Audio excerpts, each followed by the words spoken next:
रामचरितमानस की लोकप्रिय चौपाइयों का अर्थ और उससे संबंधित कथा जानने के लिए सब्सक्राइब करें YouTube चैनल हमारे संस्कार। जब हम जीवन में सफलता या उपलब्धि प्राप्त कर लेते हैं तो अहंकार से भर जाते हैं। यदि कभी आपके जीवन में आपकी सफलता या उपलब्धि के लिए अहंकार आ जाए तो हनुमान जी के इस प्रसंग को याद कर लेना। आपका अहंकार पल भर में दूर हो जाएगा। यह प्रसंग माता सीता की खोज के बाद का है। जब हनुमान जी अपने दल के साथ माता सीता की खोज करके प्रभु श्री राम के पास आए तो जामवंत जी ने कहा, पवन तनय के चरित सुहाए, जामवंत रघुपते सुनाए। नाथ पवन सुत कीनी जो करनी, सह सौ मुख न जाए सो बरनी। हे प्रभु, माता सीता की खोज सिर्फ हनुमान जी ने की है और उनकी इस करनी का हजारों मुख से भी वर्णन नहीं किया जा सकता। यह सुनकर प्रभु श्री राम ने प्रसन्न होकर हनुमान जी को अपने निकट बैठाया और उन्होंने सीता जी के बारे में पूछा। हनुमान जी ने माता सीता जी की खोज के बारे में सारी कथा विस्तार से सुनाई। तो प्रभु ने प्रसन्न होकर पूछा, कहो कपि रावण पालित लंका, और क्या विद्यु दुर्गा तिबंका। हे हनुमान, आपने इतने अजय और दुष्कर दुर्ग लंका को कैसे जलाया। प्रभु प्रसन्न जाना हनुमाना, बोला वचन विगत अभिमाना। प्रभु की कृपा भयो सब काजू, जन्म हमार सफल भाजू। हनुमान जी ने अभिमान त्याग कर कहा, प्रभु इसमें मेरा तनिक भी योगदान नहीं है। सारा कार्य तो आपने ही किया है, अर्थात आपकी ही कृपा से हुआ है। तब प्रभु ने आनंद लेते हुए हनुमान से कहा कि हनुमान, मैं तो यहां बैठा हुआ था, मैंने तुम्हारी मदद कब की। हनुमान जी ने कहा, प्रभु आपने तो मेरी पल पल पर मदद की। जहां भी मुझे परेशानी हुई आपने वहां मेरी सहायता के लिए किसी न किसी को वहां भेज दिया। जब हम माता सीता की खोज में यहां से समुद्र के किनारे पहुंचे तो इतनी विशाल समुद्र को देखकर हम सब लोग घबरा गए थे कि समुद्र को कैसे पार किया जाएगा। तब आपने मुझे अपनी मुद्रिका दे रखी थी। उस मुद्रिका को मैंने मुंह में रखा और एक ही पल में समुद्र के इस पार से उस पार पहुंच गया। गोस्वामी तुलसीदास जी श्री हनुमान चालीसा में कहते हैं, प्रभु मुद्रिका मेल मुख माही, जल बिलांग गए अचरज नाही। जब हनुमान जी लंका पहुंचते हैं तो इतनी विशाल लंका को देखकर आश्चर्य में पड़ जाते हैं। इस विशाल लंका में मैं माता सीता को कहां खोजूंगा। हनुमान जी ने कहा, प्रभु मैंने एक एक घर एक एक स्थान को खोजा लेकिन मैं माता सीता को नहीं खोज पाया। मैं फिर निराश हो गया कि अब मैं क्या करूंगा।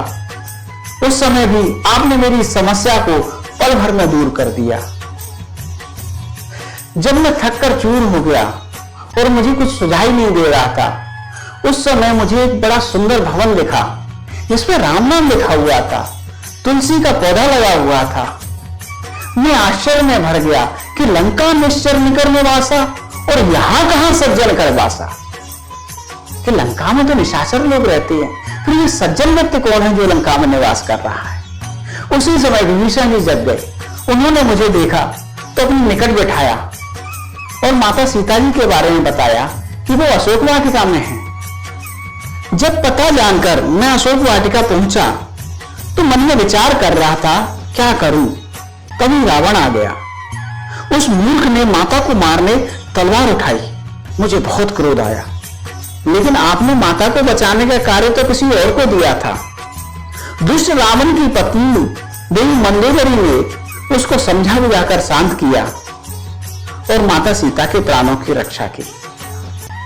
यहां तक तो तब भी ठीक था प्रभु, लेकिन माता सीता की सेवा में लगी एक राक्षसी त्रिष्टा ने कहा कि सपने वानर लंका जारी, जात धान सेना सब मारी। कि मैंने एक सपना देखा है जिसमें एक वानर ने इस लंका को जला दिया है। मैं यह सुनकर बड़े असमंजस में पड़ गया कि प्रभु ने तो लंका जलाने का आदेश ही नहीं दिया, फिर राक्षसी ने कैसे सपना देख लिया। दूसरी बात, यहां लंका जलाने के लिए मेरे पास ना तो तेल है ना कोई अन्य सामान, फिर यह कार्य मैं कैसे करूंगा?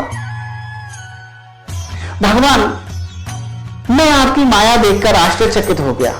जब रावण ने कहा कि अंग भंग कर पठे बंदर, इस बानर को अंगभंग करके पहुंचा दो, और वो दुष्ट रावण अपने सभासदों को समझाते हुए कहता है, कब की ममता पूछ पर सबे कहो समझाए, तेल बेर पट बांध पुण्य पावक तेल लगाए। कि मैं आप सबको बताता हूं कि बंदर अपनी पूंछ से बड़ा प्रेम करता है, इसकी पूंछ में आग लगा दो। और मूर्ख पूरे नगर का तेल और घी लेकर मेरी पूंछ में आग लगाने लगे। तब मैं समझ गया कि जो राक्षसी ने सपना देखा था वो सही है। लेकिन प्रभु, इतनी बड़ी लंका को मैं अकेला कैसे जला पाता? मैं यही सोच रहा था। उसी समय आपने पुनः कृपा की। हर प्रेरित अवसर चले मरत उनचास, अट्टहास कर गर्जा कपे बड़े लाग आकाश। उसी समय प्रभु की कृपा से बहुत तेज हवा चलने लगी। हनुमान जी भी अपने विकट रूप में आ गए और उन्होंने पूरे नगर को जला दिया।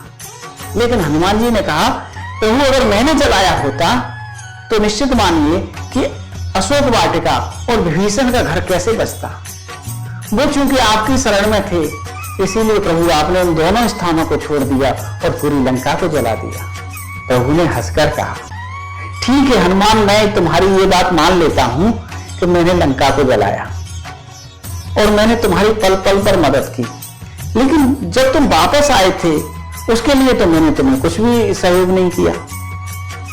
हनुमान जी ने हंसकर कहा, प्रभु, माता सीता ने मुझे अपनी चूड़ामणि दे दी थी, इधर आपने मुद्रिका दी थी जिससे मैं समुद्र पार लंका चला गया, उधर माता सीता ने मुझे अपनी चूड़ामणि उतार कर दे दी जिससे मैं लंका से इस पार आ गया। हनुमान जी के अहंकार रहित वचनों को सुनकर भगवान बहुत प्रसन्न हुए। उन्होंने कहा, हनुमान, मांगो, क्या मांगते हो? हनुमान जी ने कहा, प्रभु, आपकी भक्ति के सिवा मुझे कुछ और नहीं चाहिए।